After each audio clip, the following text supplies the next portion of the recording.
À toutes et à tous, j'ai le plaisir de vous retrouver. Aujourd'hui, on va parler de notre journal. On a sorti un journal, un 4 pages. Apparemment, il fait le tour, ça fait du bruit, ça fait parler, et puis ça fait raconter tout un tas de conneries. Donc, nous, on voulait, on ne s'est jamais caché. Hein, donc, nous, on n'a pas de corbeau, on n'a pas les moyens d'acheter un corbeau. Donc, nous, on fait du direct et en plus, on vous donne l'information avérée, c'est-à-dire on a à disposition toutes les informations qui concernent ce qu'on vous dit. Donc on va s'appuyer encore une fois sur le statut du personnel, on va parler de tout ce qui est disciplinaire, du rôle des organisations syndicales au travers leurs représentants, donc je dis bien leurs représentants qui siègent au conseil de discipline. Donc il y a toujours le statut, les articles 149 et suivants, et aussi l'annexe 12/2A du statut qui dit quand et comment sont désignés les représentants qui siègent à la commission de discipline suite à la désignation de leurs organisations syndicales.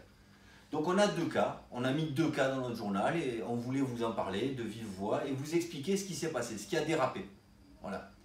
Donc dans le premier cas, vous avez donc le PV du conseil de discipline et contrairement à ce qu'on dit, ce qu'on vous dit, on entend dire hein, nous, 2010, 2009, 99, non c'est pas vrai. C'est des collègues, ils sont passés en conseil de discipline en 2000, attention, 2013, ok. Donc en 2013, ils sont passés en conseil de discipline pour le premier. Et ce qui est surprenant, voilà, c'est que vous avez, le conseil a émis les avis suivants, on vous a mis les dernières pages. Hein. Par contre, on peut vous le dire, on tient à disposition les PV pour tous ceux qui souhaiteraient voir si, oui ou non, on raconte des conneries, à disposition au syndicat. On l'a écrit, c'est soit vous envoyez un mail au satratp@free.fr et on vous fixera rendez-vous et vous viendrez au 19 boulevard de Sébastopol prendre connaissance des documents et on prendra le temps. Et même on vous réserve une petite surprise pour ceux qui viendront. Voilà. Je reviens au PV. Donc vous avez 3 représentants de la direction, 3 représentants des salariés et chacun à la fin des discussions, des débats, vote. Et les deux cas qu'on va vous citer, qu'on met en évidence dans le journal, ce ne sont pas 2 salariés qui ont volé, ce ne sont pas des harceleurs sexuels, ce ne sont pas des pédophiles, contrairement à ce qu'on entend sur les réseaux sociaux. Eh, calmez-vous, non, non, non, non, non, non, non. C'est des gens comme nous, comme vous, qui ont été au travail et qui se sont pris la tête avec leur encadrant.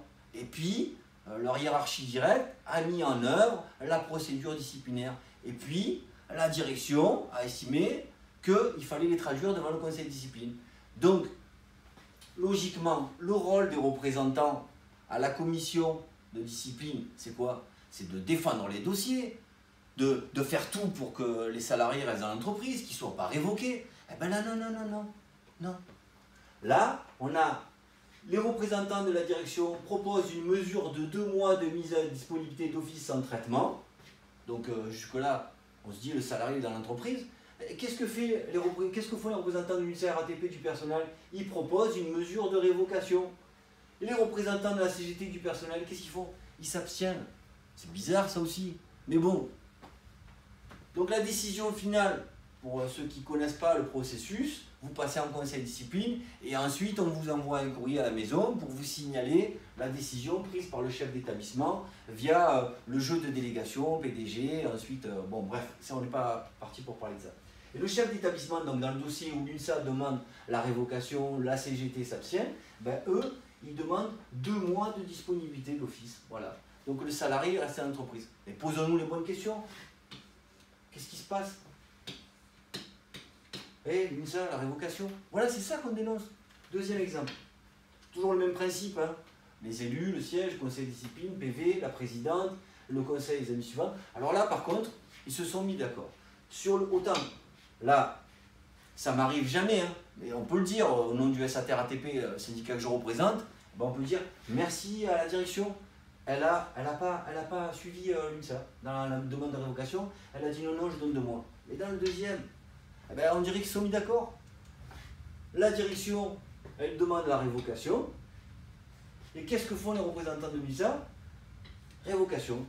Alors quelle date? 2008, 2009, on joue au jeu du con? Non, non, 2013, pareil. 2013. Voilà. Donc, là, on manque de peau pour le salarié. Ça a été la révocation. Donc, les 2 salariés ont été au tribunal. Ils ont gagné dans leur procédure. Et puis, ça, on pourra en discuter avec vous si vous le souhaitez.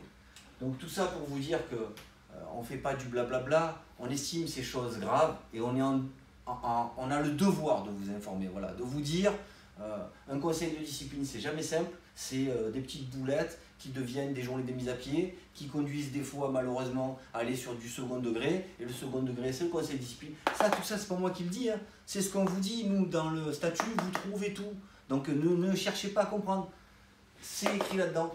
Donc, mesure de second degré, ensuite conseil de discipline, et voilà ce que ça donne. Et ça se passe à la Chambaudy, pour ceux qui ne connaissent pas. C'est un vrai traumatisme à vivre pour ceux qui sont passés par là, et ceux qui s'en sont sortis, tant mieux pour eux, et ceux qui s'en sont pas sortis, notamment celui qui a été révoqué, ben, c'est grave d'avoir ce comportement-là. Alors, tout ça pour vous dire quoi? Alors, on finit, hein. Nous on le dit, voter UNSA, c'est voter la révocation des agents, et on vous a donné les 2 exemples. Maintenant, on laisse courir le bruit, on a ouï dire que Grégory Doin avait fait un petit débat là-dessus, voulait discuter avec nous, avait dit tout un tas de conneries. Bon, on a tout, on va tout remettre dans les mains de notre avocat, et puis on viendra taper à sa porte pour lui demander des explications. Pas nous, hein, enfin les avocats, la justice. Voilà, on en a fini avec ce tract, et puis à la dernière page, vous aurez ce qu'on pense.